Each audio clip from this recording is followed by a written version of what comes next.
Okay, this will be the outline explaining short paper, this will be the video explaining short paper number 3. Looking at the outline, that's what I'll be following. Paper number 3 has 4 sections. You're going to be dealing with the environmental analysis with paper number 3. There are 4 sections. With the environmental analysis, there are many more things that you'll look at. But the 4 that I want you to specifically look at are the competitive environment, the economic environment, the political environment, and the legal environment. Now, there are many other environments that we can look at in an environmental analysis, like the customer and things like that.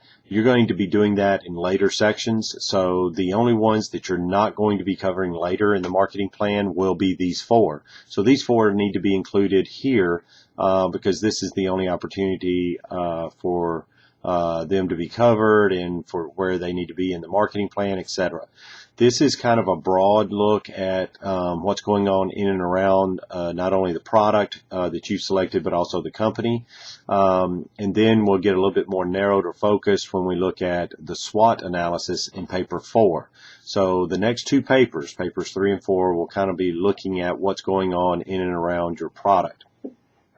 All right, the environmental analysis. There are 4 sections: the competitive environment, the economic environment, the political, and the legal environments. The first section, the competitive environment, will be the largest of the 4. You'll write more about the competitive environment than you will the other 3. The other 3 are simply a paragraph each, and I do want them to go in this order. Do not use section numbers like section 1, 2, 3, 4. I've done that here only for to make things simple and so I can point things out.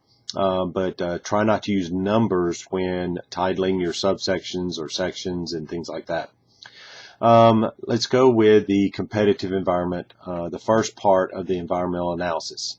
The competitive environment, you're basically going to be starting off looking at being very focused with your writing and your analysis and looking at specific brands that will be competing with your product, and then you'll gradually broaden your focus, or not focus, but broaden your view of what is considered to be a competitor. We're going to open up this idea of what's considered a competitor 4 different times, okay? So within the competitive environment, the first group of competitors I want you to consider are brand competitors. I would like for you to look at least 3 different brands. Now, these are brands other than yours, but they are brands that compete head-to-head directly with your product. I know I do this all the time as far as looking at the same product, but let's say Coca-Cola. If your product is Coca-Cola, then hopefully it's obvious that the brand competitors for Coca-Cola would be Pepsi-Cola, maybe Dr. Pepper, RC Cola, things like that, other colas, other national brands of colas. So here you'll be discussing brands that compete with your product. Now with these, I'm looking at like 3 or 4 brands here, that at least 3, but if you include 4 or 5, that's fine. But we're looking at least 3 brands that compete with your brand. Now, I do not want you to set this up to where it makes your brand look like the greatest thing ever. Where you say, my brand is the best at this and this and this, and then these other brands are awful, awful, awful. That's not what this is for, okay? This is not a sales pitch. This is an analysis. You should not even mention your brand at all, or if you do, it's just to say, here are 3 brands that compete with my brand, okay? So you're not analyzing your brand here. You're analyzing the 3 brand competitors, the competitors to yours. The rest of the marketing plan is analyzing your brand. Now, if you set up a table or some kind of illustration, if you want to include your brand in that, that's fine. But this section is mainly to analyze looking at the pros and cons of the brand competitors to your product. Sometimes students are concerned about, well, which brands do I include? I give you a little bit of maybe some direction here on the brands you should include. Definitely the head-to-head competitor. That brand there, the one that if it comes down to if they're looking or if the consumer's considering your brand, what's another brand that they will consider? What's the head-to-head brand that they will consider with that? For example, Federal Express. If I'm considering that, I may also consider UPS. UPS would be a head-to-head competitor. Okay. The other two or three to consider would be then looking at the market to see who's number one in the market. What brand is number one? What brand is number two? What brand's number three, etc. If you have, let's say, Coca-Cola, the head-to-head brand competitor is Pepsi-Cola. Okay, so you would definitely mention or discuss or analyze Pepsi-Cola. Then, okay, what are the other two? Well, Coke's number one, Pepsi's number two. Well, then you would want to do whoever's number 3 and 4 as the other two brand competitors. So take the top brands as far as sales and then the head-to-head brand with your product. It's a compare and contrast, analyze them based on, how they're different, how they're similar. If I had an automobile and a brand competitor was Volvo, I would definitely stress that what they do well is safety. They not only have great safety features in their automobiles, but they promote that safety when marketing their product. So what is it that they do well? What are they known for? What's their competitive advantage? And then what do they not do so well? What's a negative about them? Their price is too high, or they're not readily available, or things like that. So the first section under competitive environment will be brand competitors. Now this here will be your largest write-up of anything in paper number 3. Now let's broaden what we consider to be a competitor. You've been talking about brands. You will no longer mention specific brands once you finish your brand competitor analysis. If we broaden it a little bit wider, I want you to consider what might be a product competitor. In other words, what product category does your particular brand fit into? For example, Coca-Cola. If I have the brand competitors, Pepsi, Dr. Pepper, Diet Coke, whatever. If those are the brand competitors, then we broaden it and go product competitors. The product competitors for Coca-Cola are other colas or our colas or our soft drinks. That could be product competitor. We'll say soft drinks. Some soft drinks in here are ginger ales, citrus-based soft drinks, etc. And so product competitors, let's say that my product I chose for my marketing plan subject was Oreo cookies. Well, then brand competitors are easy, Chips Ahoy, etc. Product competitors might be cookies or snacks, would be that snacks including, chips and nuts, etc. So that's, as far as what is a product competitor. And this will be just a couple of sentences here. Not a lot, just something explaining this is what the product category that this my product is in. You wouldn't use the word my, but in your write-up, but this is the product category that this product fits into, and here's some examples of what's in that product category. Again, do not mention brands from this point on in this paper. You only mention brands under brand competitors. So we've got specific brand competitors. We broaden our focus, or we broaden our consideration of what's a competitor to product competitors. Now we'll broaden it even more to generic competitors. Generic competitors, there's several generic categories out there, but there aren't that many. Generic competitors would be things like transportation, food, beverages, electronics, health and beauty aids. These are generic categories. If I had, let's say my product is Oreo cookies, then brand competitors, Chips Ahoy, etc. Product competitors, snack foods. Generic competitors would be food. If I had Coca-Cola as my product, it would be, brand competitors, Pepsi, etc. Product competitors, soft drinks. Generic competitors, beverages. So the generic competitors for Coca-Cola would be beverages. Beverages includes products like tea, water, sports drinks, etc.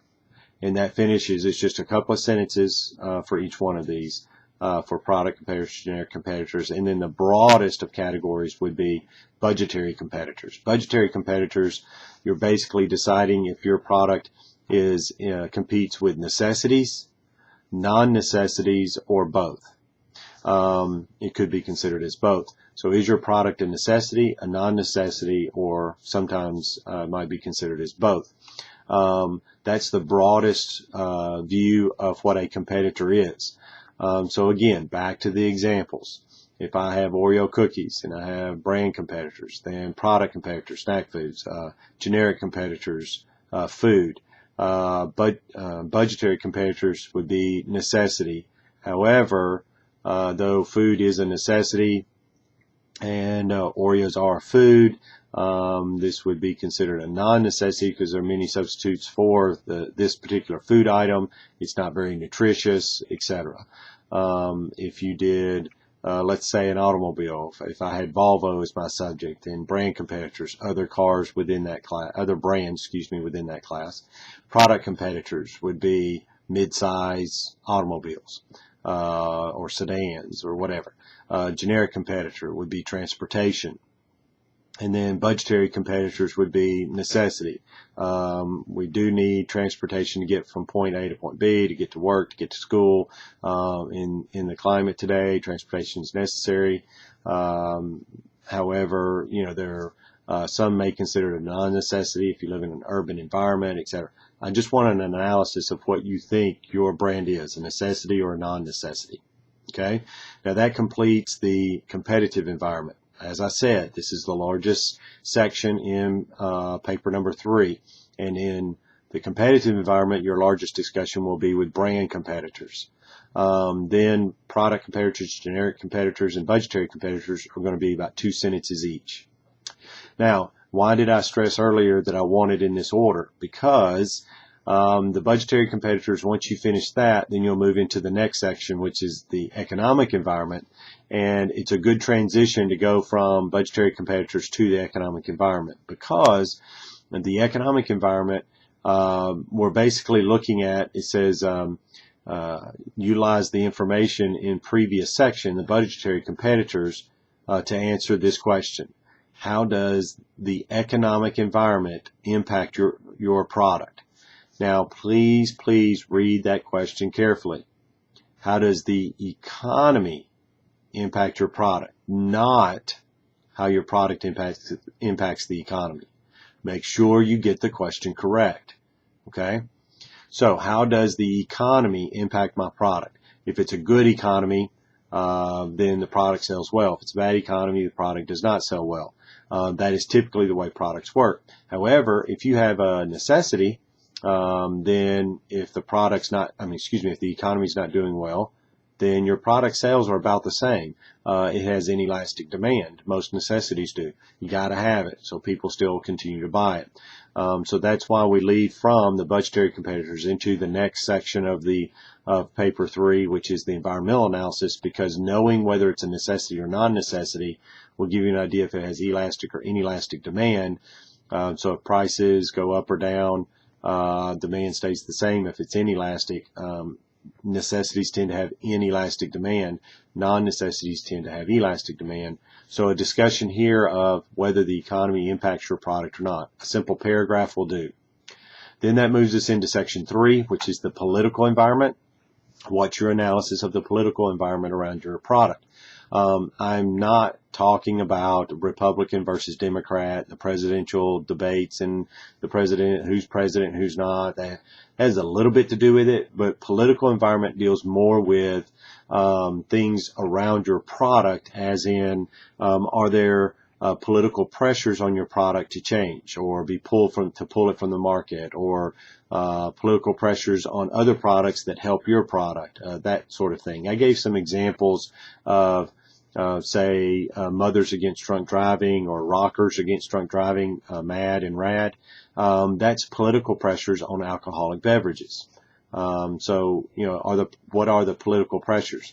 Do you have, some kind of a group out there, environmental group, talking about how bad your product is for the environment, and, the packaging needs to change, or the product needs to be pulled from the shelves? Then that would be a political pressure. Now, in this discussion, it's only about a paragraph. Who are the top ones? Again, if you have a candy that's out there or soft drink, then the Dental Association might be a political pressure. Then again, it could be a positive political pressure, as in if you have a toothpaste and the ADA, the American Dental Association, has their seal of approval, then that would be a positive political pressure. But it's about a paragraph long here as far as a discussion. But when you write this political pressure up, do not confuse political pressure with legal pressure, legal environment. If you start mentioning laws, then it's in the wrong place if you're putting it in the political environment. That goes in the next section, which is the legal environment. Do not mention laws, whether it be federal, state, or local laws, with political pressure. Those belong in the legal environment. Please pay attention to that, okay?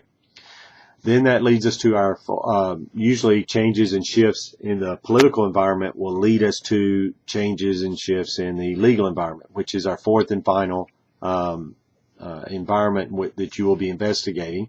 The legal environment, answer the question, what laws apply to my product? Now, there are lots and lots and lots of laws out there.